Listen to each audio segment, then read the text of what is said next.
Good afternoon. Thank you for coming. It is a surprise for me to gather so many people after closing of the forum. I am used to speak in a dialogue rather than in a monologue. That's why I have a proposal. I will talk a bit, and if you have any questions, you may not hesitate to ask them immediately.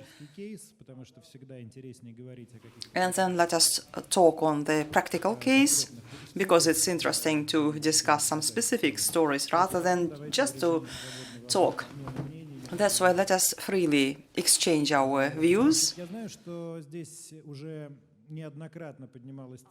I know that several times we raised the issue of the transfer to the digital journalism and about the consequences about it. And many colleagues express their point of view on this platform and other platforms, saying that journalism, classical journalism, will perish pretty soon because it's not competitive against bloggers who collect more subscribers than media, and will not be competitive with messenger networks. But anyway, let's consider all these assumptions in detail.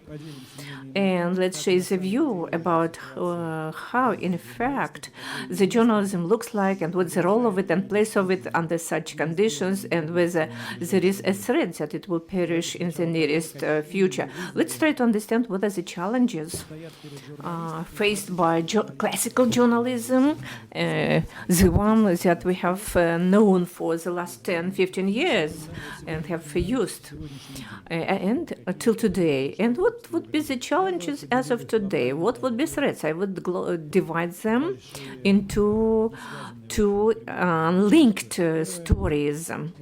The first one is the development of technologies and development of consumption and strengthening of consumption and demand in any content, including news, analytical content in the mobile sector, development of social networks and use of contacts there, development of messengers, which, as we all know, becomes a social network and takes part of the traffic and pretends to be a full-fledged social network. It's one threat. On the other hand, there are other threats, which I would call the country risks in each country. There is a strive of the governments and state bodies to make the classic journalism the instrument for advocacy propaganda, to use it, and limiting the natural strife of any media to political independence and sovereignty. And it happens everywhere worldwide. The propaganda exists practically in all countries, but the issue is to what extent and what instruments are used by the authorities of the countries.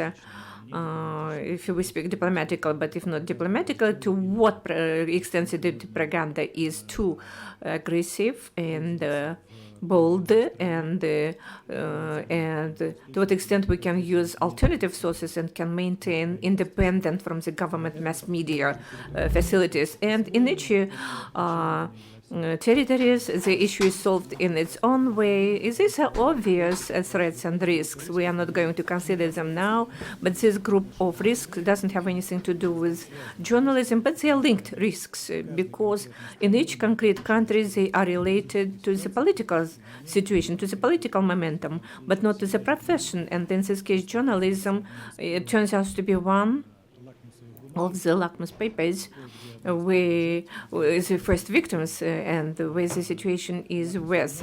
And based on it, you can, of course, judge about the total situation in the country.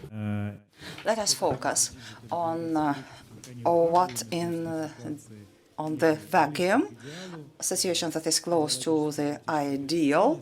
ideal from the political point of view, and let us focus on the global threats and risks that are accompanied with the development of the digital technologies. And so, what is the threat to the conventional journalism, to the journalists as sources of news and information and analytics, with the help of which there is a communication to the audience? Certainly, there are very many bloggers, as it was called before, and it is now outdated term as far as bloggers in the network of social. We see very fast transfer of the successful people that invent some beautiful, exclusive way of aggregation of content on the basis of the entertainments, and they are transferred to mass media people. If we talk about the entertainment as a content, like Maxim Volosin, he is famous as Maxim 500. He comments the YouTube roles, video roles, and the audience of him is several million people, and so he exceeds the authoritative mass media sources, and you know such kind of people in journalism as well. But the question is, what happens here? Whether this is a threat to journalism, and how journalism as well as journalists, together with the editors, could respond to these threats. I think that the threat coming out of internet, out of digital, mobile, and blogs is a bit exaggerated. And when I worked in STS media and was engaged in digital journalism, we recalled the American formula, content as a key. And whatever platforms or instruments are used, what kind of new technologies are invented for promotion of content, everything is linked to the keyword content. You have it. If you have it and it is demanded, or you have it and it is not demanded. If you create the content that is interesting for your targeted audience, then it is probable that you would reach up yourself to the audience in any cases. Like, for example, some journalists do, being leaders of some journals, and the reverse way, when you produce some content that is not interesting at all, and if you are presented in all messengers and be present in many networks, in numerous publics, nothing would happen. And so let us be focused on this content. What kind of content we need to suggest from conventional journalism in order to respond to this technological threat? As I think, the answer is very simple here. Any journalism starts from some set of rules, and one of the rule is objectivity. As far as objectivity could be different, and we all understand the meaning of this word, and we all are colleagues. I will not go too deep into the meaning and basics of the journalism. Objectivity is fact-checking, and fact-checking in the contemporary medium space is the notion that comes into the first rows, into the front, because in the quality journalism, fact-checking was very important. But in this huge information flow that we encounter on a daily basis, fact-checking is extremely important. And now we do not have any problems to get the information. Maybe only in the North Korea we may see such a problem, but in any place the issue would not be to get a news. You may get the news on a second basis because we all have mobile phones. But the problem is to get the news you trust and to create your own picture of world based on the sources you trust. And a bit later we will talk how the users can create their list of verified, in his or her view, a list of sources. But now we will talk that fact-checking in the conventional big journalism is presented by such brands, global brands, as New York Times or Financial Times or Deutsche Zeitung, or if we talk about the Russian media like Vedomosti or RBK. No doubt such kind of content will be demanded in any case. And then the next issue is distribution. SMM issue of the director for marketing promotion, and this content in efficient way should be delivered to the end user. And if we look how this editing teams work, we see that there are very many publics in all the social networks and the English-speaking world. This would be Facebook, Twitter. They all have automated bots in messengers like WhatsApp or Telegram, which is the most fashionable messenger now. They all have the mobile applications with the function of immediate noticing about the facts. In my phone there are 3 noticing applications. They one by one, or sometimes one can be faster with a difference of 30 seconds. They send the similar texts, and now technologically there is no difficulties in getting the news. 30 seconds does not mean too much. You may read whatever you like to read. They all are represented in the social media, in messengers. They have mobile applications, but no doubt that important thing that forms its face, its reputation as the key word, is verification of all the news they transfer, because fact-checking and verification are key conditions. And we may give a lot of examples, but I am sure you all understand very well what is the difference between the verified news and just news that come in a massive way.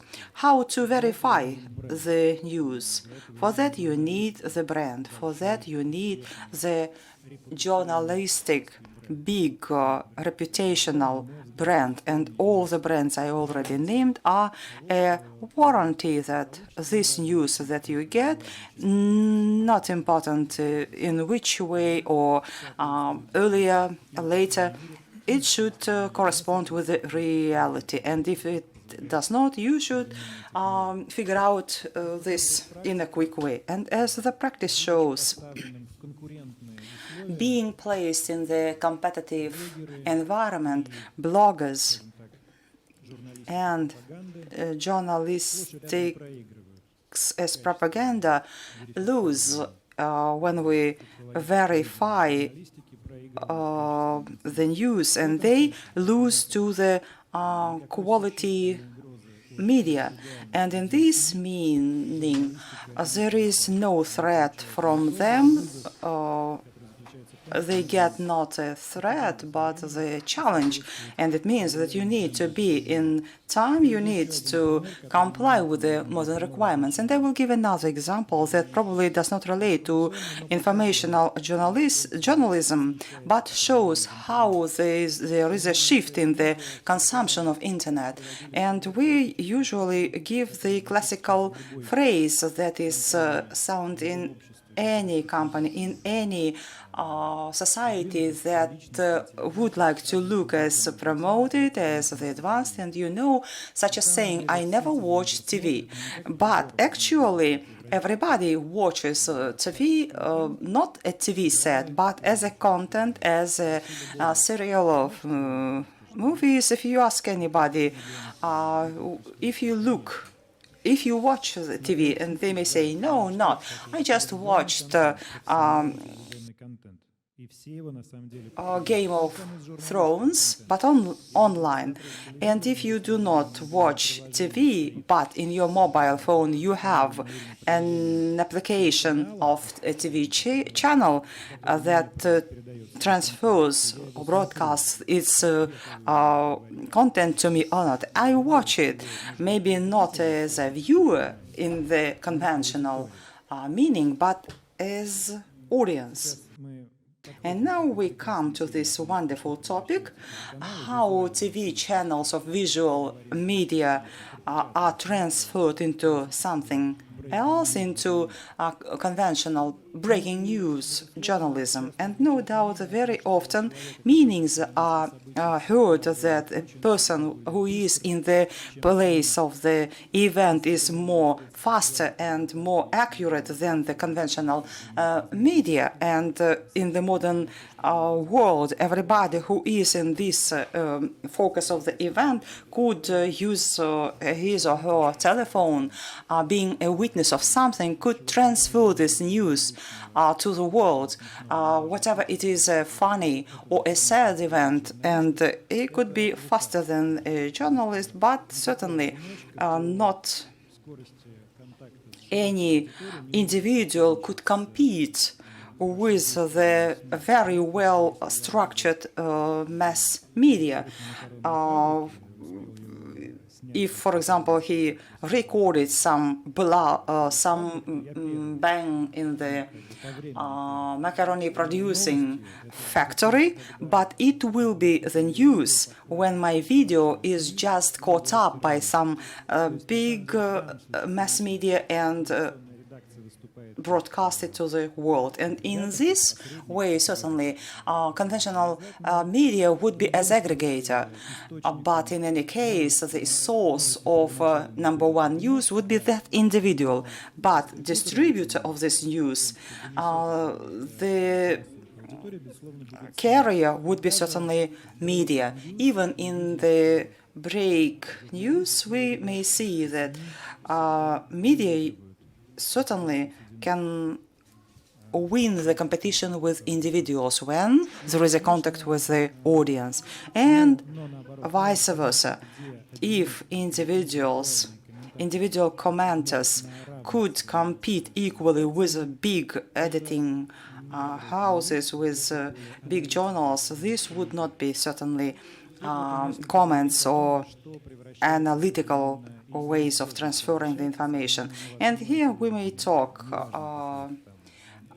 whether CNN or BBC, Global Monster, or some small Russian TV channel, Rain or Dozhd, which is famous with its digital way of work, but not with TV. It's interesting to see what are these media for the audience, why they are needed to the audience. We already set up that there is no new problems now with big reception of the news. You may just establish your own agenda and get this information from your own sources at any point of time. But the audience has the problem with perception of this news, how to digest it in the right way.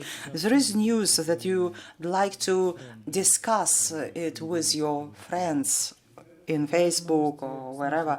There is news that maybe should be explained to you by some respected, acknowledged commenter. And in this exact situation, visual media would be exactly that source that could operationally invite some experts, open discussion of this or that news, and form the perception of this news. And here we come to the key issue that, in my view, would define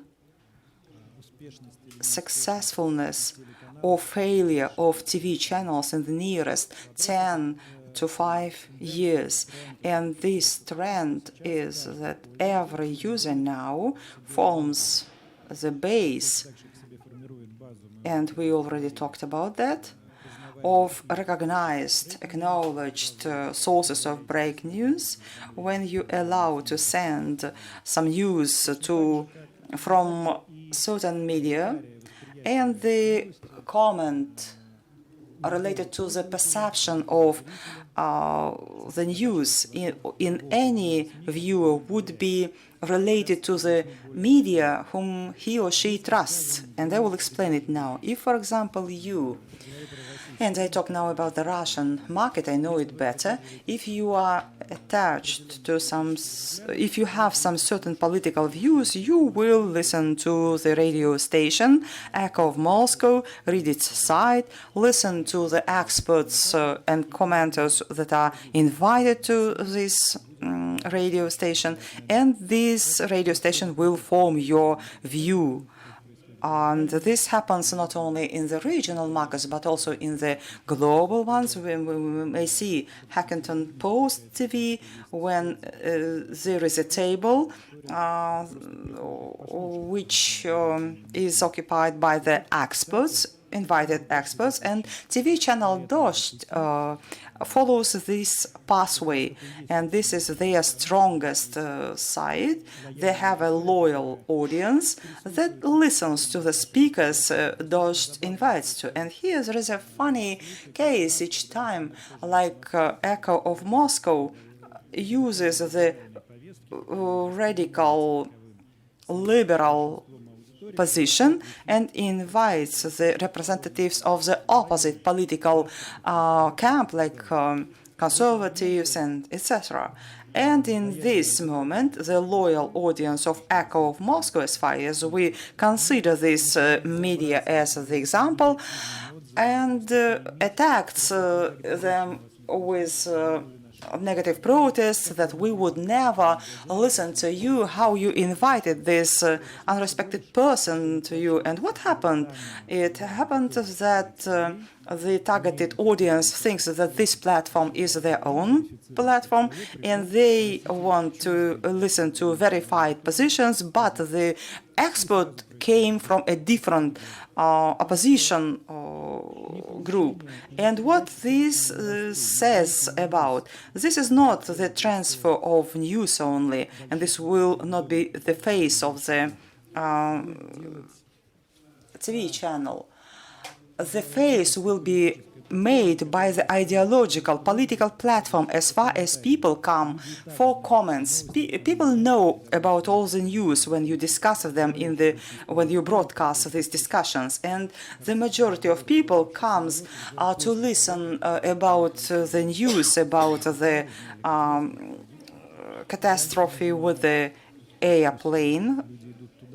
And they just come for discussions, for getting the perception of this news. And this is interesting. And I, in my experience, also encountered the respectable people who do not know what should be their attitude to this or that news until some buzz would not be formed in the social network. As far as the social network is the same editing team, you form this agenda by yourselves, and any audience, any individual could form the list of media and media that he respects and trusts, and from mass media we now expect the same. We expect that mass media that I respect, that I consider as mine, would work like my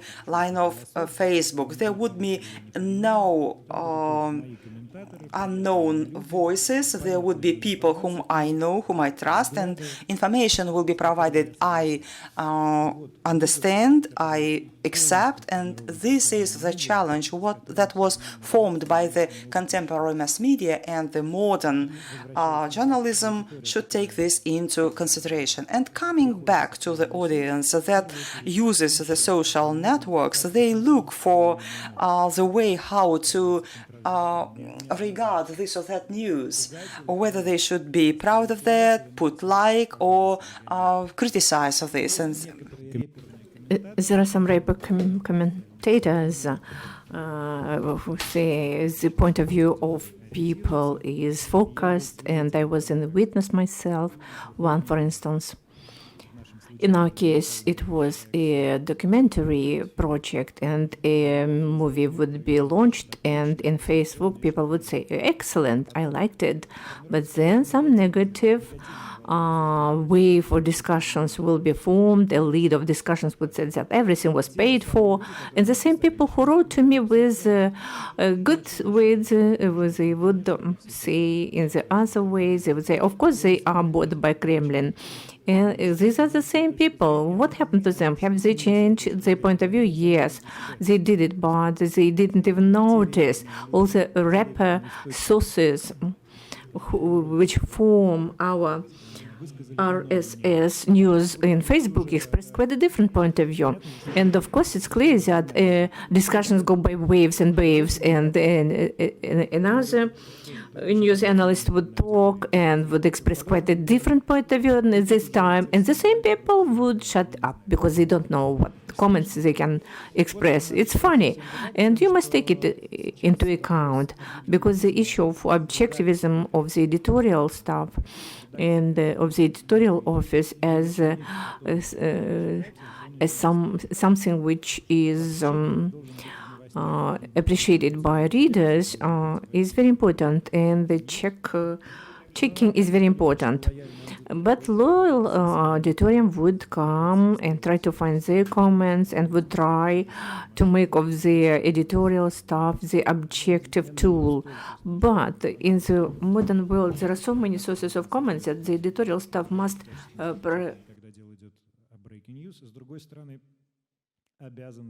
reliable fact news, but at the same time to have some position which will attract. Let us not forget that practically all the editors that work in the environment, they work in compliance with the rules of market. As more advertising, as more money, as less money, as more probabilities that this team would exist for some long time.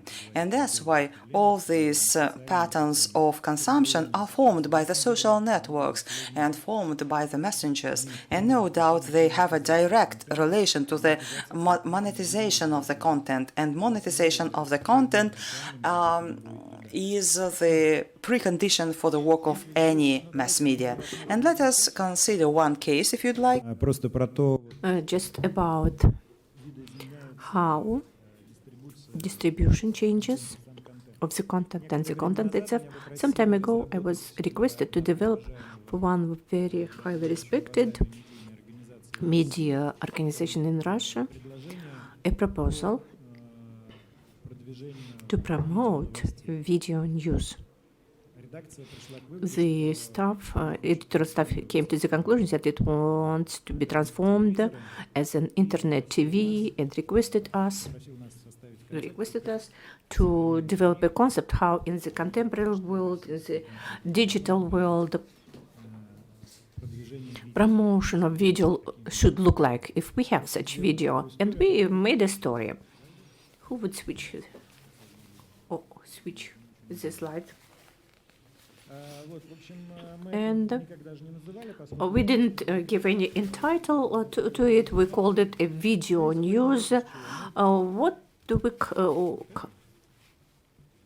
are guided by? It works, it's good. Review of the market. How do the contemporary video news look like? Here we have the major players in the global market, in the Russian market. The most successful Al Jazeera Plus or Speed. I'm not going to talk about each of them. Let me talk about all of this, which is one of the most successful video.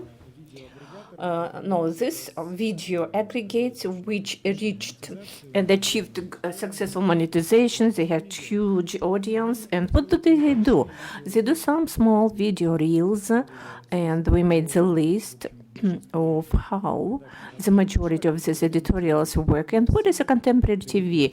We have used to consume content in digital and on demand when we wanted to watch it. Of course, it's clear that this is adaptation to internet viewing. What does it mean? It means that any video news that through network TV you pass over to the ether, it must have a short video reel. In the network, we don't spend more than 3 minutes to watch something if it's not a special content. But if it's a working day in the office, of course, it should take not more than 1 minute. And then we must see what should be the video like. It must be around 30, 60, 80 seconds in terms of the time. There should be adaptation to, say, dumb watching when there would be the dubbing and we saw without sound. And because we're sitting in the office, and of course we shall turn off the sound, and if there is the infographics, of course it's good. Everything would be clear without any sound, with one image. It doesn't mean that all reels should be with infographics, but it's desirable to have it. What should be behind the scene when the person turns on the voice? Should it be the noise of voice? There are some unsuccessful examples and attempts to make it something about it, and Rambler did it, but it was a failure. Also, they used the traffic, and it wasn't effective. There were some reasons for it, some technological issues. They also followed this. And they added music, but it turns out the reaction of the Russian-speaking audience was negative. People do not perceive news under music. In Russia, there is quite a different culture. If they see some serious video on music, people will give it up. In our understanding, there should be either a voice or noise, something like that. And we proposed to do a format while using all the developments. The length of time would be 30 seconds. All reels must have infographics. And they should be published immediately after the events happen. And let's take a case with the aircraft which falls down. At first, there would be a short announcement that an aircraft fell down in half an hour. Within half an hour, there would be details about the airline, about the number of victims, some additional information. In an hour, the first video will show up. If you have published the video reel with this news within, say, 1.5 and 2 hours, then you can count that you shall enjoy huge attention of the audience. The more time passes, the less and less chances you have not to get dissolved in the informational noise in 3-4 hours, and even in 2 hours. The global major news would become a huge informational flow, and you can get drowned in it, and you cannot understand who said what. Then mass media will be referring to each other, and nobody observes copyrights, everybody steals the information. This is how the media works, and you cannot do anything against it. The speed of publication matters. Reels must be integrated in the agenda. It means that we cannot publish one news and neglect the other, because our audience will not understand why we make this or that selection, and the audience wants to choose what it wants, what it doesn't want. Not the editorial staff must choose for the RRS news. We need to have as minimum 4 reels per day. It's a challenge. It's a financial challenge for any mass media facility. There should be orientation on internal domestic news and external news, and they should be just no, there shouldn't be any music but inter noise. We propose to make a story where a certain number of reels would contain not only the voice behind, but a face which is recognizable because the audience has a habit formed, which was developed by the local TV, and I'm sure that in Kazakhstan the same situation, because people got used to see familiar faces of speakers. On the other hand, it's peculiar to the digital audience and to blogging. In the Russian-speaking segment of the network, there are successful bloggers, and they don't have any news bloggers. If you take any blogger of millions, he will talk about food, computer games, and these are the most successful cases about funny stories in YouTube. But you cannot find not a single successful news case which is widely discussed. Of course, there are such people in the market, and we could do so. But there is one more very serious problem, which is a problem not only for the Russian media. Digital was formed separately from the TV. When I came to STS, my major work was to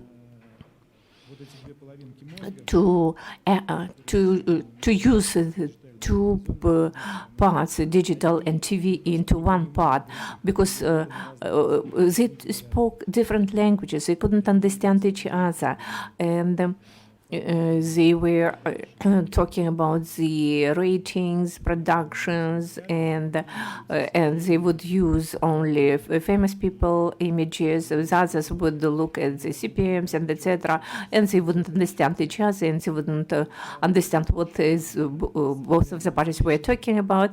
But if it's strange when we talk about the ratings, TV ratings, like it is done in UK. Of course, they evaluate TV broadcasting, digital broadcasting. They calculate it and they take it into account for rating. It's a separate topic. If you are interested, we can talk about it separately. So we proposed this kind of format where there would be references, this and futures, and the reels of once in several days or several days.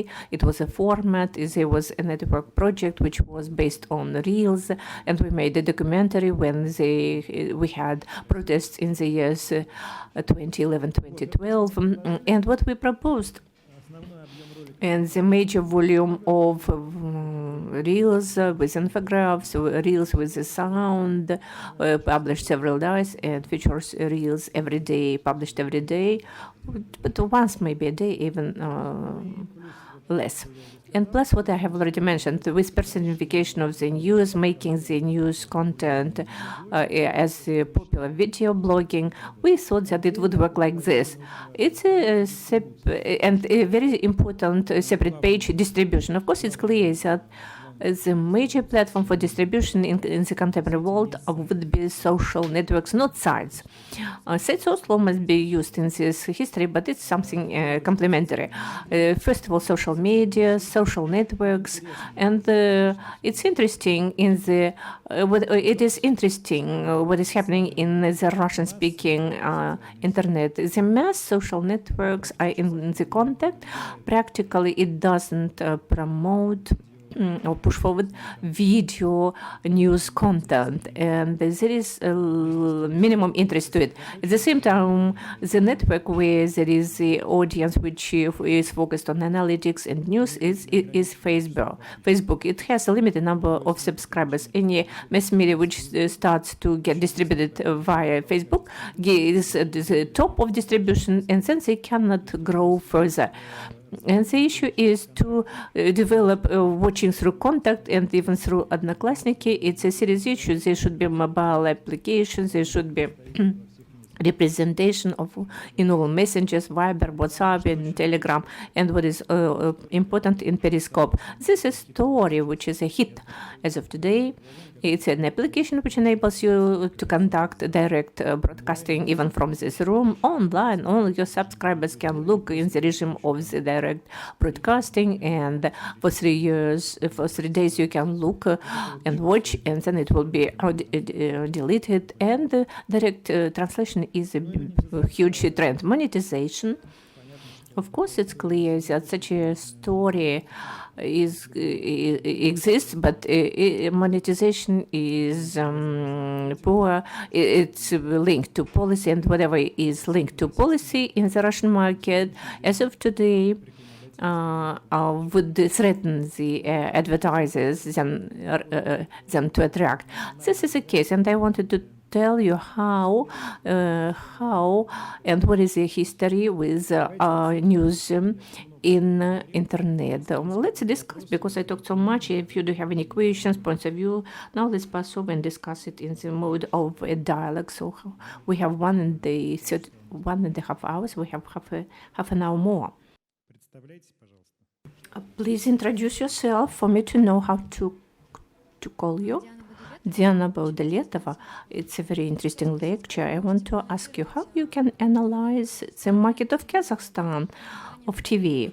In terms of STS Media proposed a second screen for multi-platform viewing to increase the monetization stories and attract the younger audience to our state channels, broadcasting channels.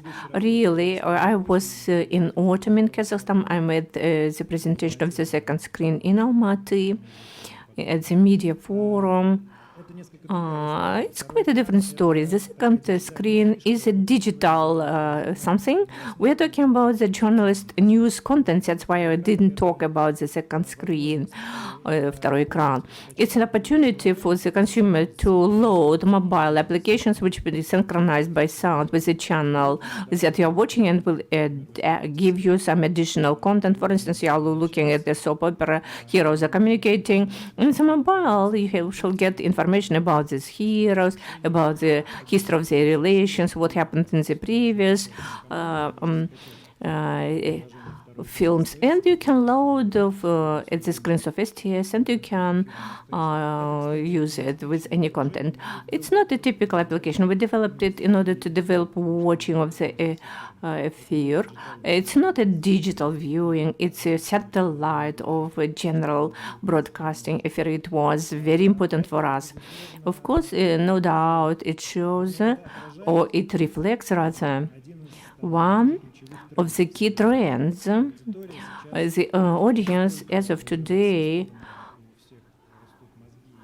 is so advanced that they're not sitting before the TV, they're not sitting before even the mobile. They have several screens, and they perceive information from several sources simultaneously, and we try to use this trend. We had some one astonishing requires and that people have 3 and 4 screens per one person, but it's correct. If you use a tablet, an iPhone, home TV, and a PC at home, and a laptop, if you have it, you have 5-6 screens per one person.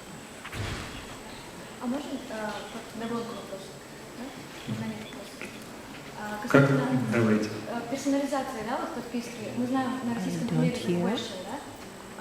Как может второй экран, диджитализация новостей сыграть на персонализации подписки? I don't believe in a subscription model for news sources. Sloan makes an experiment with it actively, but the YouTube subscription only for analytical articles. That's what we're talking about. If you, as mass media, were able to develop the base of loyal subscribers, anyway, you will charge only for coming to listen to you. But an attempt to get money for access to news will drown you. Sloan doesn't try to do it, for sure. And if you have any breaking news, you go to the free of charge version, and it's a huge application, and you cannot earn anything here. But if you need a comment of a certain author as a user, I shall have to pay for it. And I'll want to pay for it, but the size of those people who want and are eager to pay for the news in the Russian segment is inconsiderable. For instance, the case of Teledosh, they say that they do have such an audience who are ready to pay. But anyway, the money which they earn is not enough to support them in the mode of a TV channel. But this is quite a different source of money. I have a question to Gulnur Razimbetova, Astana. I have so many professions, among them journalism. I want to say one thing. In order to pay attention, the attention of all those who are sitting here in the Russian-speaking press.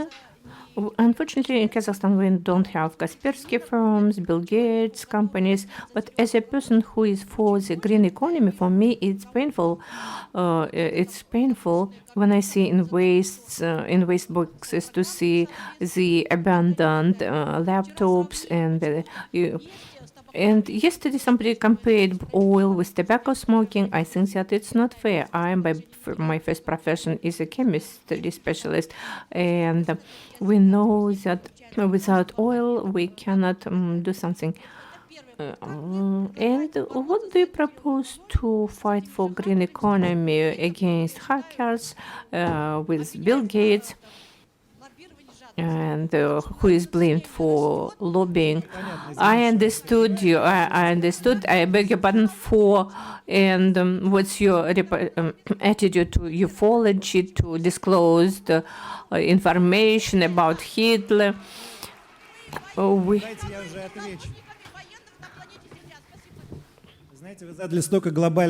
You ask so many global questions, and if I'll try to answer all the questions as a dilettante or as a not knowledgeable person, UFO maybe exists, but in Kazakhstan, if in Kazakhstan you have waste baskets with laptops abandoned, I have not seen anything like that. Commercial TV channel. Yesterday, there was a discussion in the same room. There was a master class. We met a representative from UK who said that with showing off of digital technologies, internet, the content has not changed. The platform and technology has changed. In the year 2012, there was a publication in the Russian newspaper where 5 top TV channel directors had a dispute with the internet is a threat for TV or not. There was different views. Somebody said it's a threat. Somebody said it's just a technological platform to promote the content. But my personal point of view is that the content has changed with the digital technologies. This is not just a technological platform. The content also changed. You mentioned Stop It Sod. For instance, it's curses and etc., comments of YouTube, fans, and a lot of... anyway, they collect a lot of audience. But what do you think? Has the content changed? How? Or are we talking about the technology? I agree with you.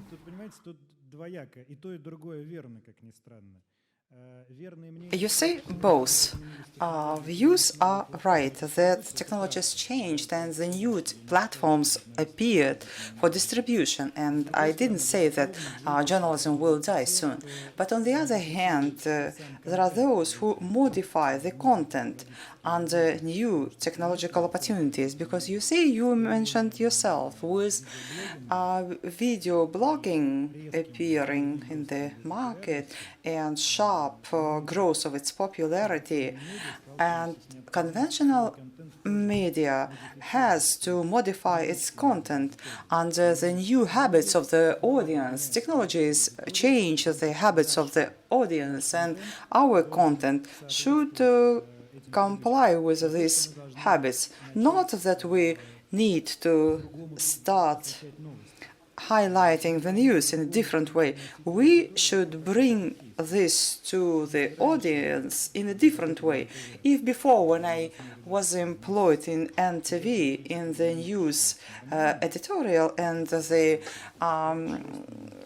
we prepare the news as 3-minute reports, then the young audience will never switch on the TV in the evening time. You see, they have different habits, and we need to take this into account. And the content changes. We come to 1-minute roll, and this is the example how technologies change the content. The same happened when radio appeared and when TV appeared in the world of radio and newspapers. I think this is something similar that happened in our lives. Please introduce yourself and use the mic.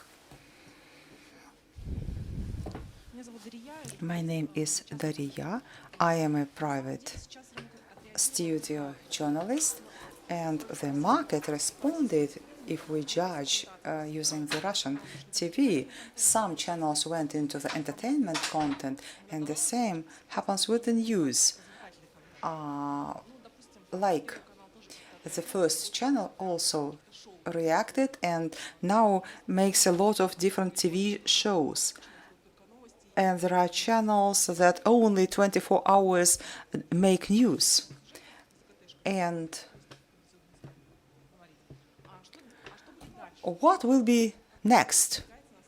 As you say, we need to respond to the requests from the modern audience that has different perception. And what will the journalist do as an analyst? Yes, you use the correct word, segmentation or fragmentation. Why ratings fall in big TV channels? Not because of the audience leave them for digital journalism. And watching their contents in the network would also be watching TV. Ratings fell because of the fragmentation. And before, when we had only analog or cable TV, there were only 25, 50 TV channels. And certainly the audience was split, used those channels. Now, using optical fiber cables, we can broadcast up to 1,000 channels, and the audience now has an access to all these 1,000 channels. And there is a fragmentation. If before, for example, I was a fisher and a hunter, I liked the channel in the first channel about fishers and hunters, and now there is a specialized channel, and I have now 5 channels about fishing and about hunting as well. And fishing also is split into different other sub-channels, and this process can be developed by technologies. And answering your question about analytical way of commenting everything, this would be demanded by niche channels. If I'd like, for example, to listen, like there is post TV, internet TV, and that was used, created especially for comments. And if you establish cameras in the studios of Moscow, then this will be channel of analytics. And there would be a demand always for analytics. And maybe this will not be a global demand, but a niche one. And we need to be ready for that. Hello. Journalists should be used to the idea that never there will be no popularity for journalists as it was when Vzгляд was, that, for example, Listyev or Politkovsky, they appeared once and the whole country recognized them immediately. And if, like Max 100, 500, I am recognized when I am broadcasted, but when I find myself in a different audience, nobody knows me. And this works like this.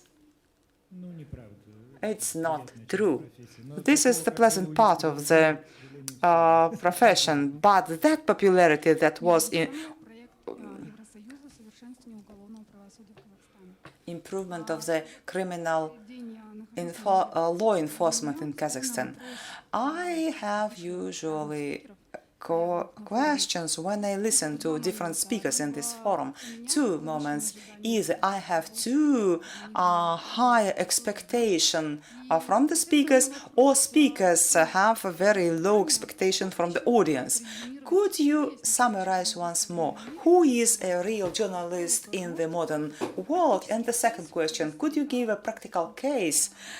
You have very rich experience. You worked as a leader in NTV and CTC channel. What was your challenging case?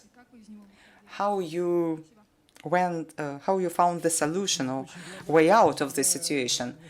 You see, I am always lost when some global questions are asked, like, who is a real journalist? And in the program, usually topics are general in order to attract the audience. Frankly speaking, I don't know who is a real journalist for the whole audience that even is gathered here in this small room.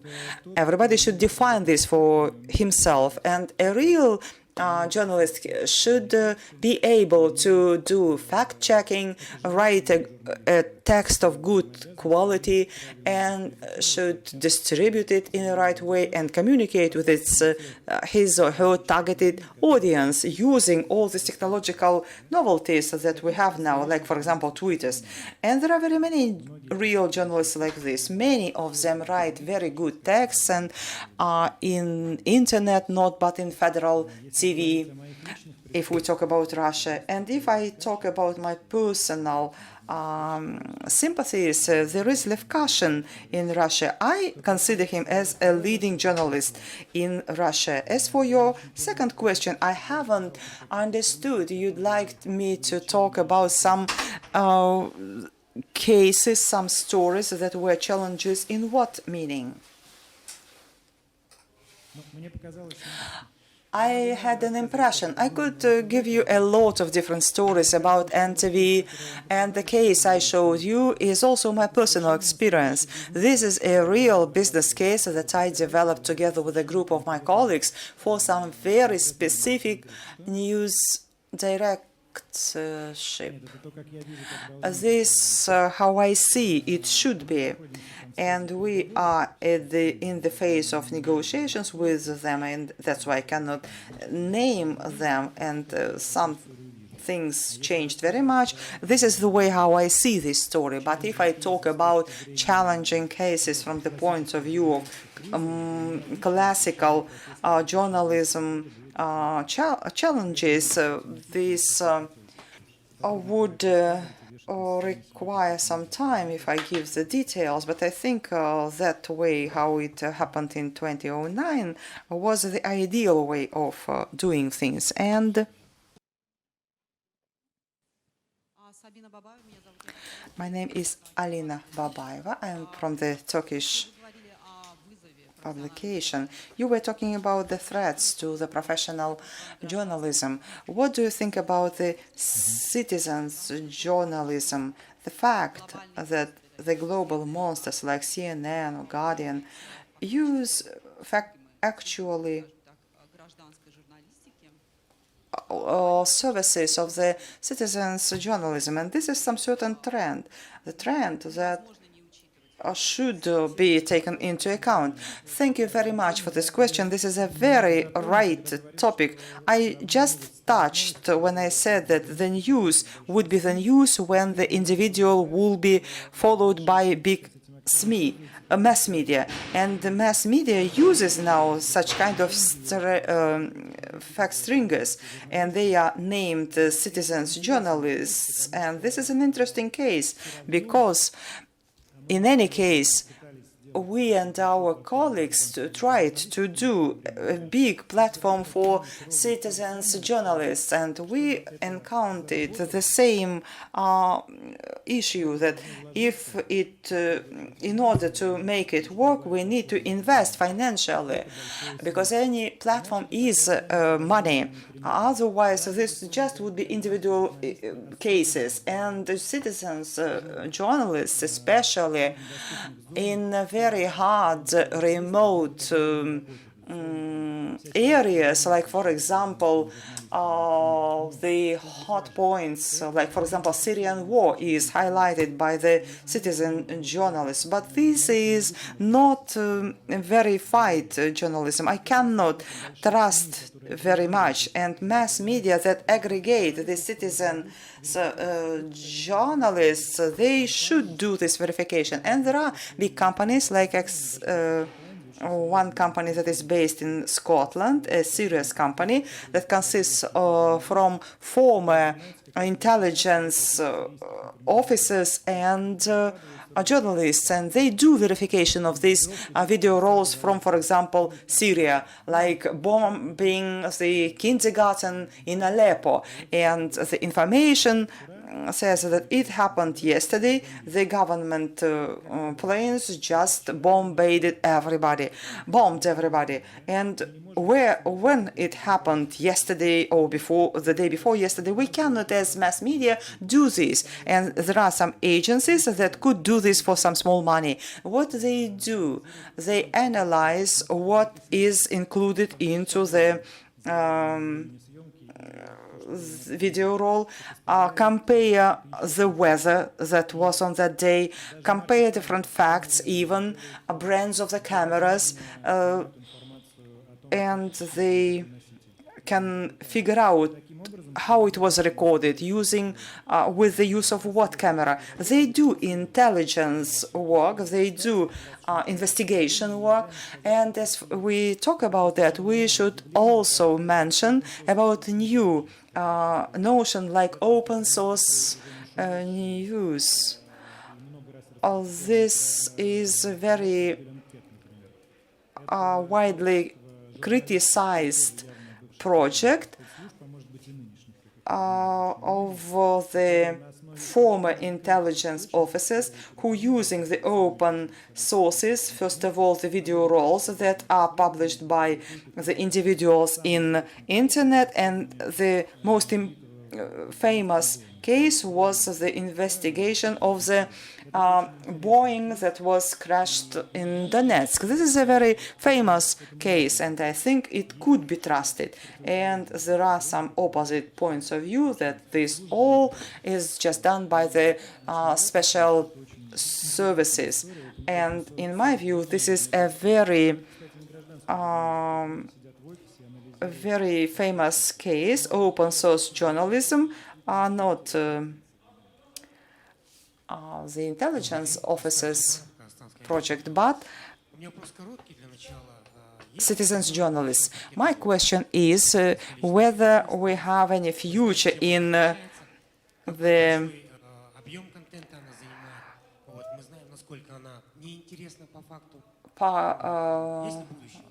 in this glamour journalism. We are in the capital, and so our future where? In the digital social networks. In my view, this is not any future. You will never find any journalism like this, and they are in the accounts of different and I never heard that such kind of journalism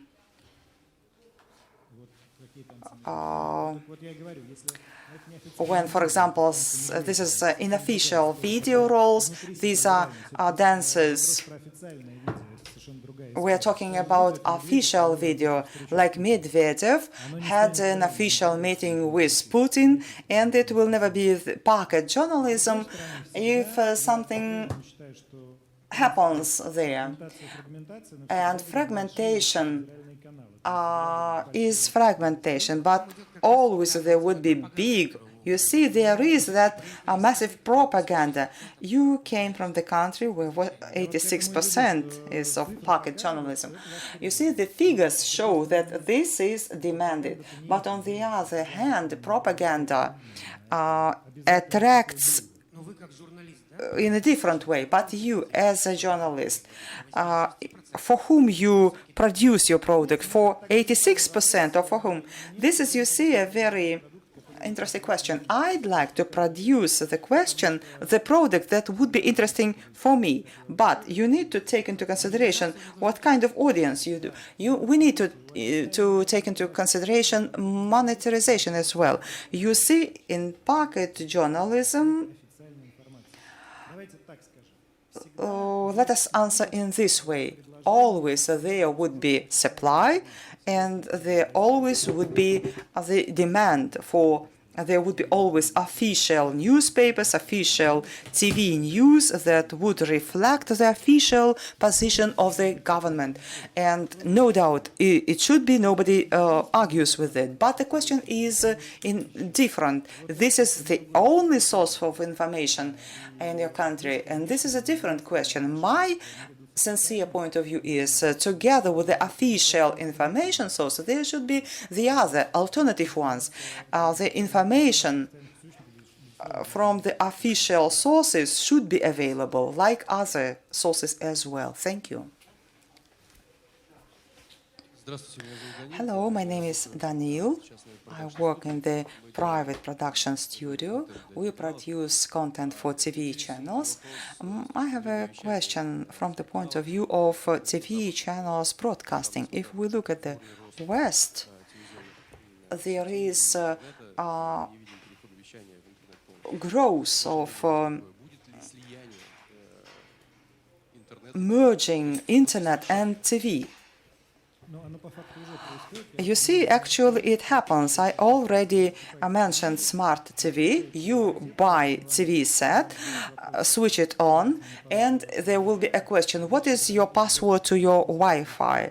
And then it will give you an access to 1,000 channels. This is already present, not future. You as a consumer do not know how this signal is brought to you via cable, via broad internet, and it will all television will look like this.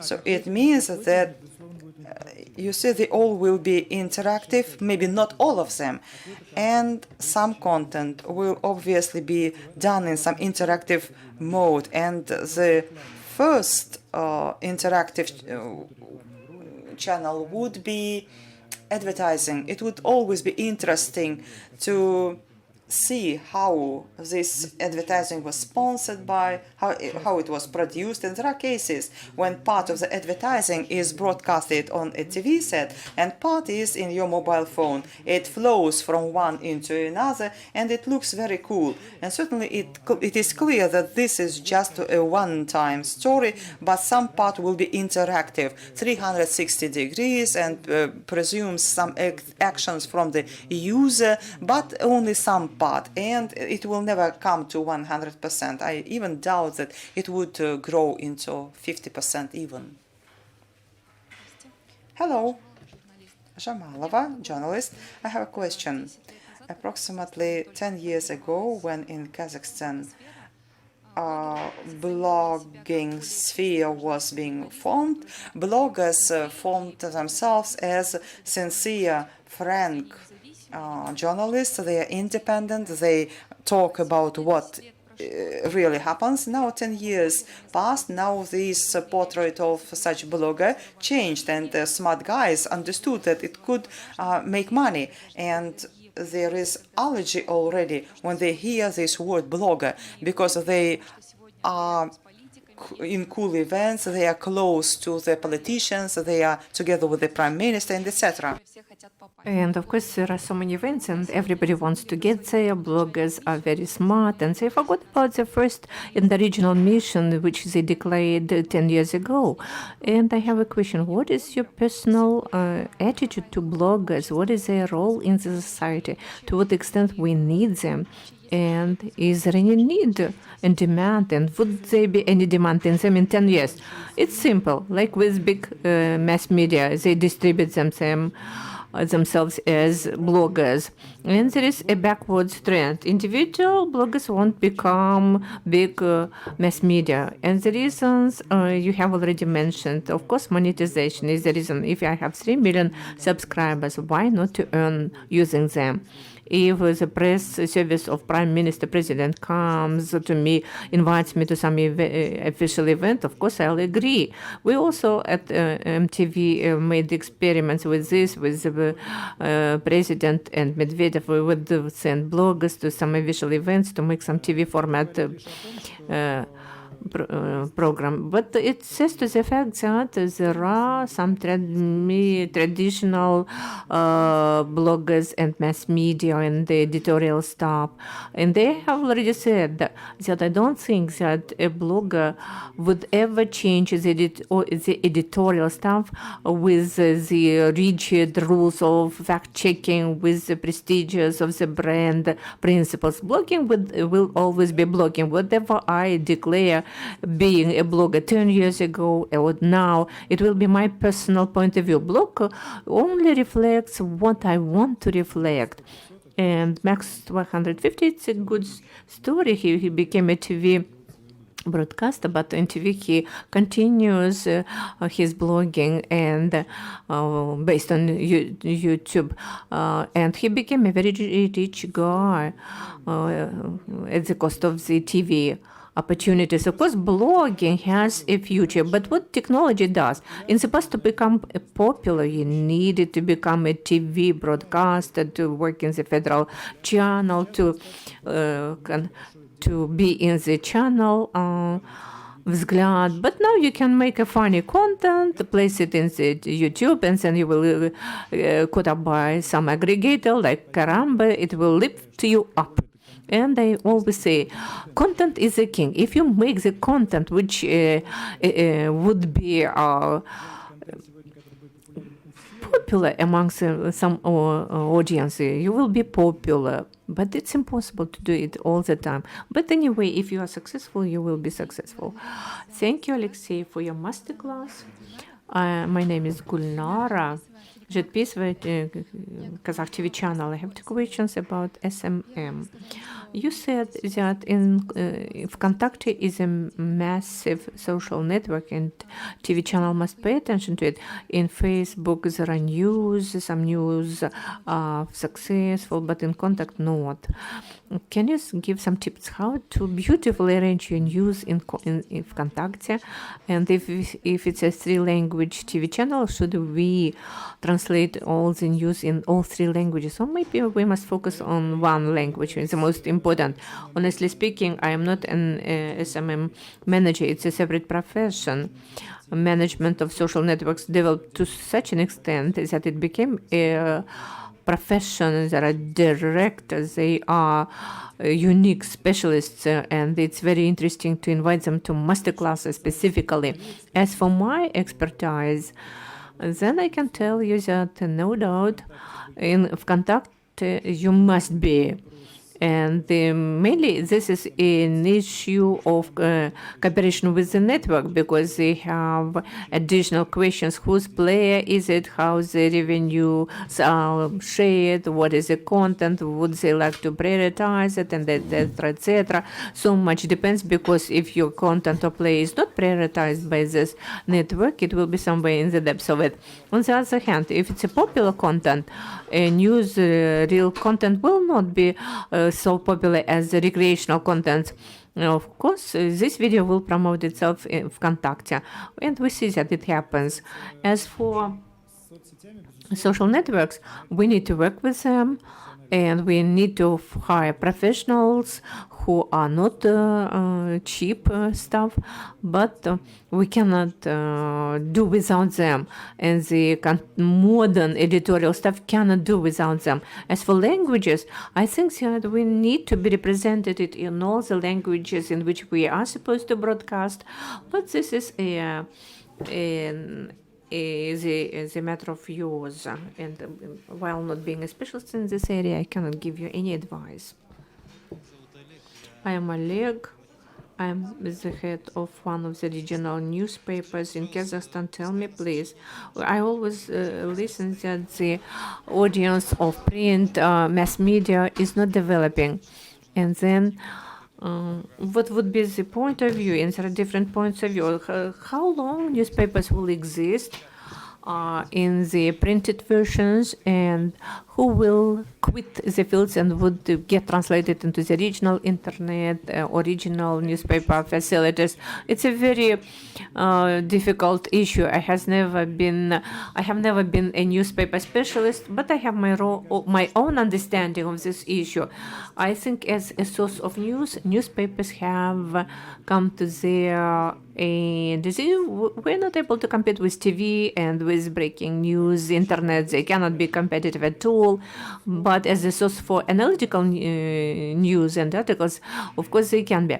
You raise the issue while saying that the audience will be grouped around certain platforms where there is good quality based analytical articles. But newspapers have less chances. But if it's an internet platform plus newspaper, it will be very efficient. We see that New York Times does not give up newspapers. If you take any Western newspapers, they don't give up on paper prints. And maybe they will not do it in the nearest future. But they have quite a different pattern of consumption of news, quite a different tradition of attitude to newspapers. But practical, all these publications have quite a strong verb versions. In New York Times, in their web, they announced that on internet they started to earn much more than using the printed news. And we know the case of news that gave up print and makes the network versions. Much depends, of course, from the factors. Who is the owner, whether the owner wants to support this brand as a print newspapers, and it doesn't matter whether it's a regional or federal facility. But as a standalone project, print cannot exist without internet or without support of the holding or the owner. But print as a source of analytical articles can not disappear, but not only for analytical. When we talk about the quality granted photo materials, if it's a journal, very much, for instance, is known that they publish quite smart photos, and not a single internet can replace them. Of course, internet can do it, but it's much better to look the details in paper. So much depends on the content.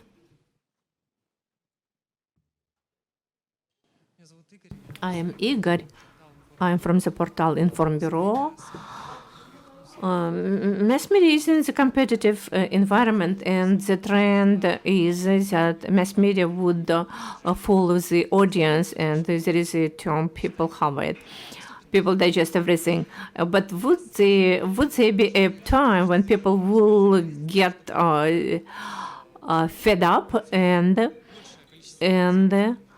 the majority of the audience will look for the quality granted information? It's a good question, and it's frequently asked. But if we are looking for this bottom through flattering and trying to satisfy the demands for low quality of information, but on the other hand, we feel that there is some limits to the standard. I named brands and the quality journalists who will not follow and will not meet the demand of the masses. They focus on the premium audience, and they succeed in it. And my sympathy, professional and of a human being, is with such editorials, but not with those who look for mass taste. Of course, they would be taste for seeing who sleeps with whom. There are some soap opera star, some seduced some young girl. Of course, they will publish such things. It's normal. But the other issue that publications and especially TV news, which are positioned as serious journalists, mass media start also to do it, and they are involved in propaganda, in yellow pages, which is trash, of course. And in the final end, we see degradation of our profession. And this is observed everywhere in our contemporary life, but not everywhere, thanks God. But I think that qualitative mass media, which does not meet the primitive request of the uneducated audience, they will not do it.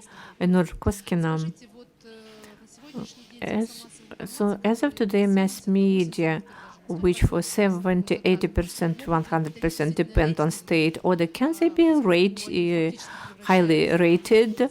But actually, they become the instrument for propaganda, and it's not real journalism. Do you think will they be competitive? And do they have any forecasts? And are there any forecasts that they will further develop? I have already answered this question when I talked about the official chronology. Of course, they are rating-based. If you take the federal TV channels, the program «Время сегодня», they are leaders in the TV broadcasting, not in internet, of course.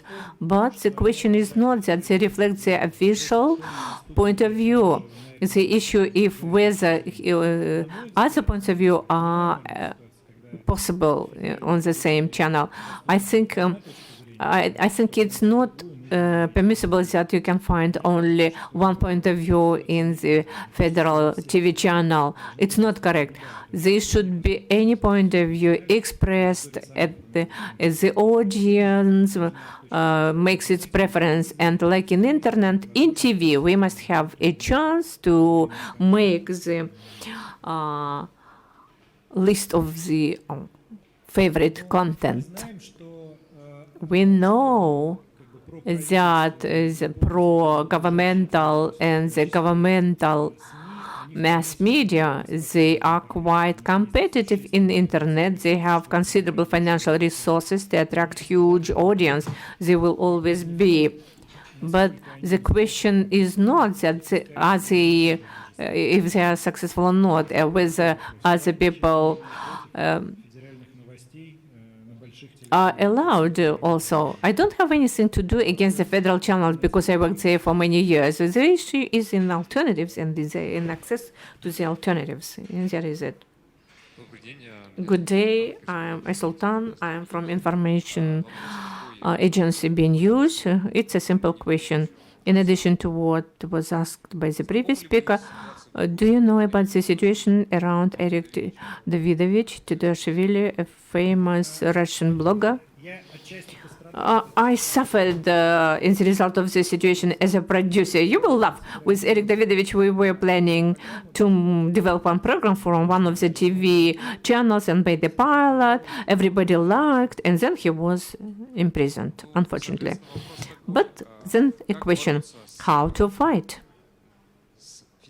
With the federal channel, we know with which violates presumption of innocence of persons. The court didn't take place. The person is innocent, but he's called a bandit.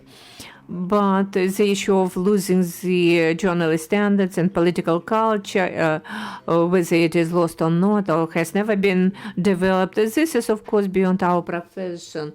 And such talk show is beyond our profession. I would like never to have anything to do with them. But there's a question of whether we can do anything or not. It's not a question which must be addressed to the journalism. I told that journalism is a part of the general picture. It's visible by default, if we are talking about video internet, but it reflects the total situation. If the society thinks it's permissible, there are no protests arising and everybody is happy and nobody would be punished for this, then what can you do with this? We're journalists. Unfortunately, we cannot do anything. But the society had protests, and the TV channel is not punished for this. Yes, this is so, really, but it's not the issue which is the issue of journalism, but that the TV channel is not punished. It's not speaking to the fact that journalists do something special. No, they're just fulfilling their task, which was set up to them, and that they are not punished, and that nobody will be punished. It's not the question to the journalists. It's the question to those who must be asked about it to the prosecutor's office, where the law should be observed. It's a huge topic. I don't think we should be involved in it. It's obvious.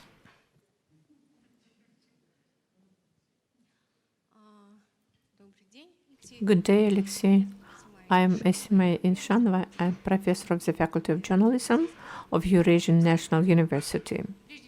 First of all, I want to thank you for this wonderful, informative, contentful lecture.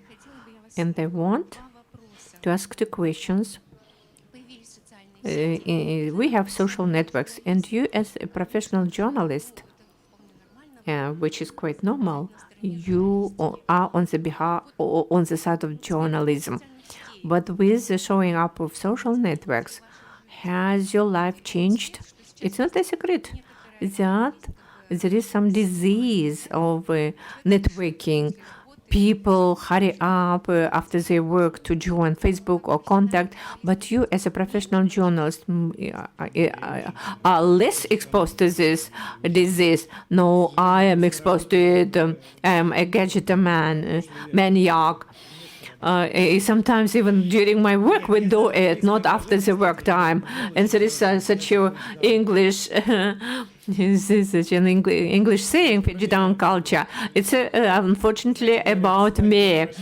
They say the wedding went peacefully. They was free of charge Wi-Fi. It's very interesting. I work and discuss this topic with my students, probation students, and but there is an opportunity to express yourself, to relax. You get some new information, which is of course very interesting. But what about the news? Do you consider yourself to be a professional journalist, creator of information? And you said that the most important thing is the content. What do you think?